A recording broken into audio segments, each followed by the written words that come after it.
you have this kind of attitude, you never actually learn the truth. This is what's so frustrating about the nature of discourse online nowadays. I guess it's always been this way, but it's gotten especially worse in recent years. Discussion on the Twitter platform recently over a tweet by noted Turkish man Hasan Piker. In this tweet, Hasan Piker argued that the US president could end the genocide in Gaza with one phone call. And a lot of really stupid people took issue with this. The tweets in question can be seen here in this post by friend of the show, The Willie Mack Show. So the original tweet is this one by Hasan Piker. One phone call is all it would take to stop Israel's genocide. If Israel doesn't comply, shut off weapons transfers. If Israel looks to get weapons elsewhere, put up a sanctions package. And if that fails, invade Israel militarily. That is why all it takes is one phone call. And this was responded to in really the most generic Zionist way. All it takes for Hasan to end the war in the Middle East is one phone call or a full-scale U.S. invasion. The escalation of this tweet is hilarious. Oh my God. That is where America's power comes from. That's it. That's not where it's going to go. Why are these people so stupid? I don't understand. It's so goddamn frustrating how stupid these people are. And we have propped up stupid people. Like, the online community has propped up people who are not knowledgeable on the history of the dynamic between Israel and the United States of America. And now they just buy into it. It's just, I don't understand it. I literally don't understand it. Are you so incurious? I laid it out right there. It's reductive. It's within the confines of Twitter word limitations, but was bringing. Here's Christian Amanpour also saying it. I guess they need to hear more like famous liberals say this shit because that's the only people that they respect. But I don't even think they respect those people. It's kind of like when I say it's a genocide, I hate Hasan, so I don't believe it. But if other people say it, other people that I trust because they come from like reputable outlets, if they finally say it, then I'll believe it. But Hasan is still in the wrong, kind of like that. Like, I'm making a video about this. Probably my next main channel video is going to be about this. It's going to be called something like How Zionists Argue or something like that. And it's going to talk about the main Zionist argumentative tactic, which is just repeating back what you said as if it's self-evidently wrong and then accusing you of anti-Semitism. Not always the second part, but usually. In this case, they were gracious enough not to accuse you of anti-Semitism. Very nice of them. They usually would. So the original response is this Twitter account saying, Hasan thinks you could solve the Israel problem with one phone call. There's no attempt to debunk this because, obviously most of Israel's armaments come from the US and they could not easily replace the American weapons manufacturers who give them these armaments. So if the US cut off their supply of arms, they would be unable to prosecute the war. You need to understand why. I mean, I don't even think these guys know what they're doing in terms of trying to prop up pro-Israeli propaganda. When a Democrat or a liberal, like the liberal Vox reporter, also responded to this and said it's childish and stupid. She knows better. She's doing that deliberately. These guys are just stupid, and they think this is a good way to, I guess, counter whatever I'm saying or belittle whatever I'm saying without any additional information, right? Without any knowledge, without any counter narrative, without any counter examples. Is just simply to be like, this guy is real stupid, huh? Right? That's it. And there are plenty of people who have also propped themselves up into believing that, into believing this ridiculous thing. So there is no value. If someone is so actively well poisoned, you don't ever have to address them. You could just be like, this guy's wrong. And unfortunately, there are certain sides of the internet with where people get their notes from apolitical Sloptubers where they just genuinely don't think about these things at all. They don't. They just go, oh, Hasan said it, so it must be wrong. It's a very stupid way to learn anything. And that's why you find yourself wrong in many circumstances. And you shouldn't do this. You shouldn't reflexively disbelieve someone in general. I'm saying this about Marjorie Taylor Greene or Tucker Carlson, people who even cynically put forward correct information from time to time. You shouldn't do that for anybody. This is not just for me. You should not do that for anyone.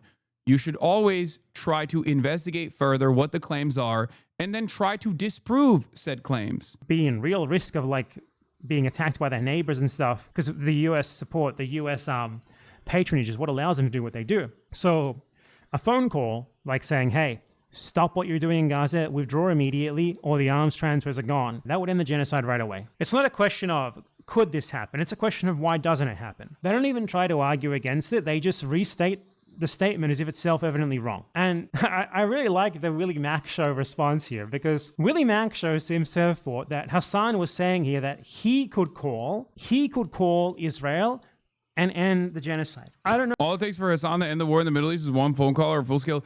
I don't even know if these guys are saying like, I'm going to make the phone call. I don't think anybody actually believes that, right? I hope people don't literally believe that. They can't be that stupid. I mean, that's stupidity beyond what I'm accustomed to online. I see a lot of stupids online, but this is like a new level of stupidity. I don't think he's saying that. I don't know how to take this aside from him saying that. All it takes. They are saying that? No, that's what they think, Law. No, I think it's better for us not to assume that our interlocutors are just like that dumb. Okay, I think they're dumb, but they're not that dumb, right? It's better to assume. It's better to try to be charitable. I don't think he's saying you would make the call. He's saying for, as in Hasan's view, which is only slightly less stupid. Yeah. I think that this is him just saying, this is my view. Ethan literally did post that you think you can make that call personally.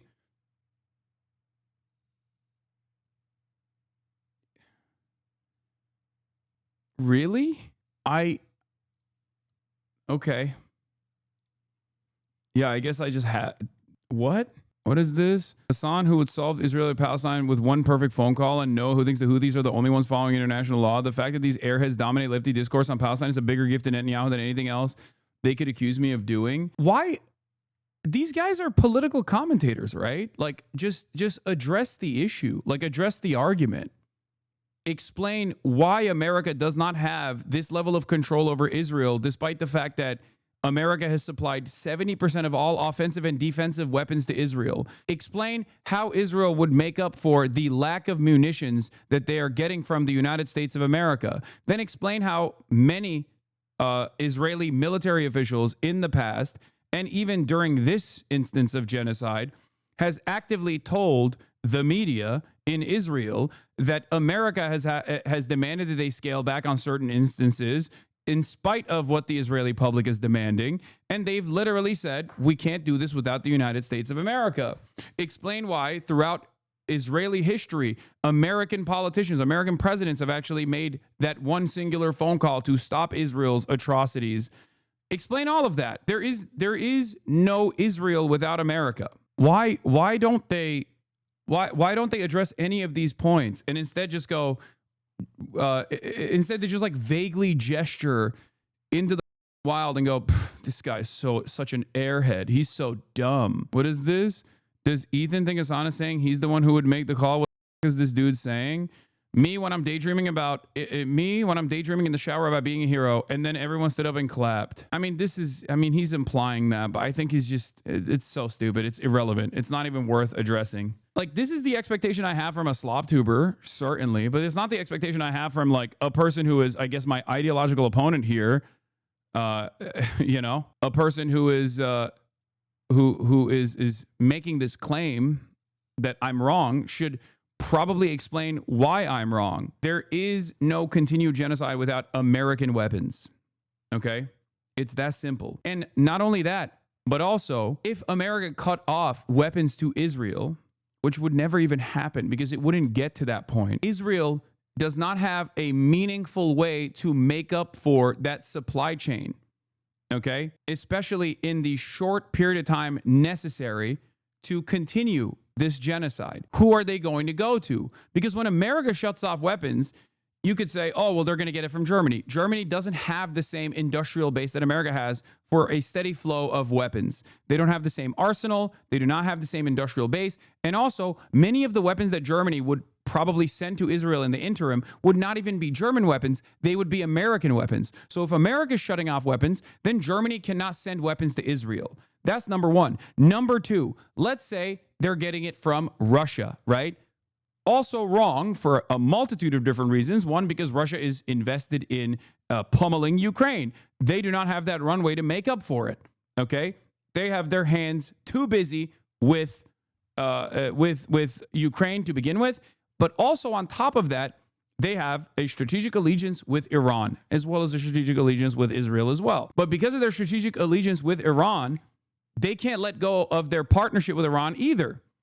Okay, Iran is still an important player in the region and an important player against American interests in the region. There is no place they can get it from, with the exception maybe of China, which I highly doubt China would, out of nowhere, start supplying Israel with a steady flow of munitions so they can continue doing their genocide, no matter how much they love trade maxing.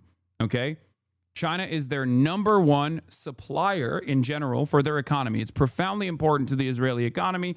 They do a tremendous amount of trade with China. It's their number one. It is the number one country that they trade with, Israel trades with, okay? China has a lot of influence here as well, which is why I've also routinely criticized China, just kind of gesturing against Israel and being like, Palestinians deserve to live, please stop, and then never really following through with any sort of coherent policy there. But there is no country that Israel could go to that could give them the same amount of and the same steady flow of weapons in the short period of time necessary if America shut off the weapons transfers. This is precisely the reason why it takes one phone call. But let's say Israel was, in this hypothetical scenario, capable of making up for the lack of munitions, and they were able to literally go and work Chinese weapon systems. Let's say China decided we're arming Israel, okay?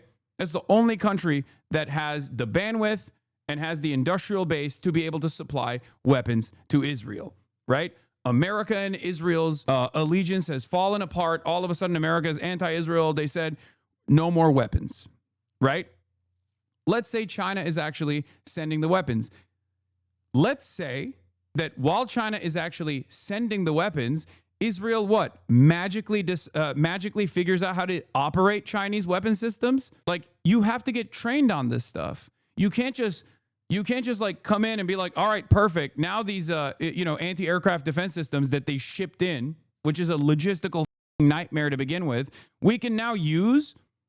You can't do that. It takes a tremendous amount of time and a tremendous amount of training for people to be able to start using this stuff, okay? You know this from what happened in Ukraine. It's not plug and play. These are foreign adversaries. Israel is an ally. Israel uses American weapons. They do not use Chinese weapons. They use Chinese surveillance and things of that nature, Chinese drones, but they do not use Chinese weapons. They can't. It's an entirely different weapon system. America would never allow that anyway. America would nuke Israel before allowing Israel, who at that point would still retain a bunch of American weapons, a bunch of American like missile systems, to then all of a sudden bring in Chinese weapon systems onto that same platform. That would be insane. That would destroy any kind of security America had, because now Israel would give everything to China. Okay, there are a million different reasons as to why this would never work. But let's say it did work. Okay, let's say it did work. Let's say magically all of these impossible things took place, and Israel was able to perfectly take all the Chinese weapons and change their platforms to the Chinese platform, and were able to train themselves overnight and started using that to continue as genocide. At that point, America would just destroy Israel's economy. That's it. America would say, no more trade with Israel. If you trade with Israel, with the exception of China, let's say, because it's too much of a powerful player in the global marketplace, they would just pull a Cuba on Israel. They would do a full-blown embargo. They would stop other countries from trading with Israel. It would, again, never get to that point. Regardless, I can't stress this enough, because that is the reason why all it takes is one phone call. And let's say Israel says, we're doing genocide. We don't care. You can kill our economy. Okay? You can kill our economy. We still want to do genocide. At that point, they would invade. It never gets to that point, and it never has to get to that point, because it starts and ends with one phone call for this reason. It would never in a million years get to the point where America's invading Israel militarily. Okay? That is why all it takes is one phone call. Even from the first step to the second one, there is a tremendous amount of impossible things that are literally physically not possible for Israel to do to be able to continue its a genocide. Okay. Once again, 70% of all weapons that Israel's using, both offensively and defensively, are supplied since October 7 by the United States of America. To end the war in the Middle East is one phone call. He genuinely seems to think that Hassan was talking about himself rather than the President of the United States of America. God, I love Willie Mack Show. He's so funny. But look, I'm going to give him the benefit of the doubt here. I'm going to assume this is just some bad wording on his part. And what he meant is that he thinks it's ridiculous to think that the US president could ever end a conflict in the Middle East or a war in the Middle East with one phone call. And I'm going to look into whether or not there's any precedent for this happening or not. Okay? So, in 1982, during the Israeli assault on Lebanon, there was a phone Ronald Reagan made a phone call, said, "You are doing the Holocaust. Stop." call between President Ronald Reagan and Prime Minister of Israel, the noted terrorist Menachem Begin, whose name I surely mispronounced, but I mean, modern Hebrew is a constructed language anyway. They pronounce everything wrong, so I'm going to also pronounce things wrong. He called him and he said he told him, "Stop the bombing. What you're doing here is not okay. We don't support this. Stop." And within 20 minutes, the bombing stopped. Okay, so that's one precedent for this happening. Ronald Reagan, by the way, Ronald Reagan was an extremely Trumpish president. He was just better on camera than Trump is because he was an actor and Trump isn't. Ronald Reagan was absurdly stupid, absurdly dumb, and even Wrong. Donald Trump is a TV guy as well, and that's the reason why he's very telegenic and very charismatic. I disagree with Badempanada. Even he did this. So clearly the US president does have this power. They have massive coercive power over Israel because Israel relies on their arms to be able to prosecute its war. It relies on their diplomatic support and in many ways their indirect or direct military support. Like the US, for example, famously helps shoot down missiles that are launched at Israel. It famously patrols the waters near Israel just to keep, make sure its presence is known because Israel wouldn't be able to do that as effectively by itself. You also see like the US attacking Yemen essentially on behalf of Israel a number of times, and the US attacking Iran on behalf of Israel. So the US does a fucking ton for Israel, and Israel knows this, obviously. The Israeli leaders know this. And if this stuff was taken away from them, or if there was a credible threat that it could be taken away from them, Israel would have to fall in line. So the question here is not, would that work? As Hasan Piker said, it does work. It's proven to have worked in the past. And even like a basic thought experiment using the most basic Occam's razor would have you conclude that yes, Israel would indeed have to stop the genocide in Gaza if the US president called Netanyahu and told him in firm terms with a clear threat to escalate if he doesn't, that this needs to stop. The US is the world's premier empire. Israel is one of its proxy states. This is obvious.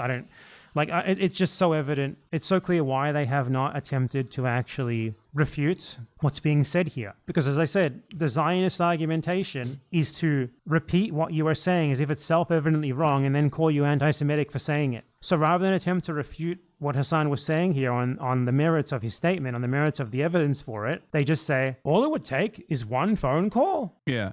And there's one other thing that can actually kind of jam up this machine of death and destruction, and that is mounted opposition, mounted military opposition that is too consequential for Israel and even the United States of America. We saw this with the 12-day war with Iran.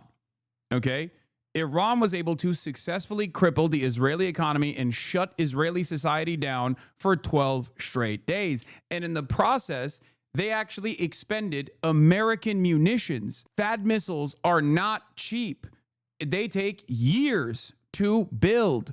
We do not have enough stockpiles. Israel does not have enough stockpiles, certainly, but Israel does not even have enough stockpiles with America backing Israel. So there was a point as well. There is a point where this can come to a halt without America making that phone call or force America to make that phone call. In the Western world, our only way of pushing for this phone call is by constantly protesting, constantly creating an environment where we punish politicians for maintaining their allegiance with Israel. And then it's same in the Western nation states as well, where you can actually get more involvement from your politicians, even though they're fearful of America's interests, fearful of ever sidestepping the United States of America. You can actually create more pressure on the global stage by getting European countries to criticize Israel, to create an even more expansive permission structure to say Israel, right? And then all of that ultimately becomes costly for the United States of America. In the region, though, the way to do this is by expending America and Israel's munitions.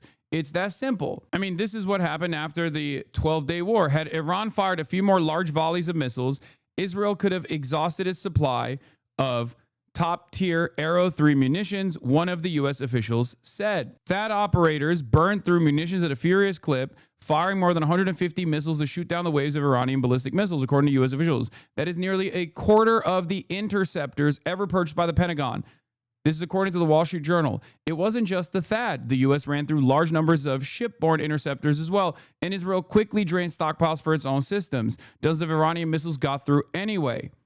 It would likely take more than a year and cost between $1.5 billion to $2 billion, debatable, to replenish the THAAD interceptors fired during the 12-day war, according to Wes Rumbaugh, a CSIS fellow who researches Pentagon missile procurement and budget details.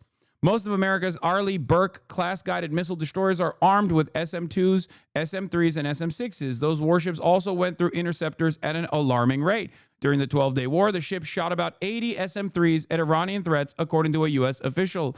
So everyone who predicted that Israel's multi-layered missile defense was 1 to 2 weeks away from critical grid attrition was correct. It could have been sooner, depending on the tempo of attacks. That stage would force Israel to triage its finite supply of interceptors, saving the rest only for sensitive military sites, while they let the rest through to strike their targets. This is obviously a situation Israel would want to avoid. It's a multifaceted, multi-layered approach. At the end of the day, war can be as complicated or as simple as you want to explain it. And I think the simplest ways to describe war is attrition, both in the economy, but in the simplest terms, attrition with how much it costs for an Iranian missile to be lobbed in the direction of Israel versus how much it costs for Americans to defend Israel. It is unimaginably costly to defend Israel like this. It is, in comparison to how costly it is to defend Israel like this, it is insanely cheap to attack Israel. If you are Iran, it's not even a comparison. It's the same with Yemen. Operation Prosperity Guardian under the Biden administration was a multi-billion-dollar operation, and it failed. They wanted to stop the Houthis from implementing a blockade and making it so that regular commercial shipping that goes to Israel could continue, that they wanted to stop the Houthis implementing a blockade against Israel. Okay? They wanted to do that. They wanted to stop it. It failed. Donald Trump continued it, restarted it, and continued it. It was even more costly when Donald Trump did it. And they still were completely incapable of stopping the Houthis from implementing a blockade. So they had to come to the bargaining table and implement a negotiation where they basically said, Houthis, stop attacking our ships, our Navy ships, American Navy ships, and you can continue bombing Israel if you want. That was literally the deal that Donald Trump put together. He even said the Houthis are very brave warriors. They're very brave people. They fight so good. And in the process, one of Israel's two major ports has gone bankrupt. The Houthis did that. The Houthis dropped during the second wing of Operation Prosperity Guardian approximately 20 plus Reaper drones that are around $20-30 million a pop. Four fighter jets dropped in the process due to maneuvering incidents, due to hitting one another, and they were able to strike the Ben Gurion airport. It's not even a question. It is not costly for them to do this. It is incredibly costly for America to continue doing this. Hello, stupid. And I mean, yeah, in 2021 as well, the Biden administration pushed Israel very firmly towards a ceasefire, though not quite as firmly as Reagan did. So this is something for which there is precedent, and it's something for which, even if there wasn't precedent of it happening in the past, you can just look at the relationship between the US and Israel, see how much the US gives to Israel, how much Israel is reliant on the US, and easily conclude that yes, the US president could absolutely force them to stop what they're doing in Gaza. The question is not, can he? The question is, why doesn't he? But again, thank you. Exactly. No amount of explaining this is going to help these people understand this reality, because they don't see this video. They don't come here. There is a steady flow of Hasan propaganda that just like circulates in that corner of the internet. And especially if you're already like invested in the mindset that like America can do no wrong, or America can sometimes do wrong, but they're doing wrong while they're trying to do right. You know, if you have this kind of attitude, you never actually learn the truth. This is what's so frustrating about the nature of discourse online nowadays. I guess it's always been this way, but it's gotten especially worse in recent years, where no amount of explainers is going to cause someone who is already invested in the Hasan is stupid and dangerous and violent and a terrorist to basically turn around and go, wait a minute, let me look into this myself. You understand? We fought for over a year and the administration never said ceasefire. Now, this is from Drop Site News all the way back in April 28. Israeli officials were blunt about the benefits of Biden's passivity. Former Ambassador Michael Herzog declared, God did the state of Israel a favor that Biden was president during this period because it could have been much worse. We fought in Gaza for over a year and the administration never came to us and said, ceasefire now. It never did. And that's not the problem. That's not to be taken for granted. It's ironic because people will always say like, oh, he's looking at Twitter links. Like that's another one. That's another like thought terminating cliche.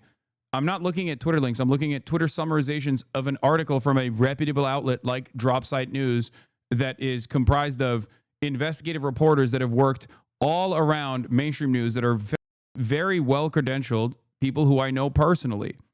Okay? People always love doing that where they're like, he's just looking at Twitter links. It's like, I'm not. This is a Drop Site News summarization of an article that was initially reported in Axios.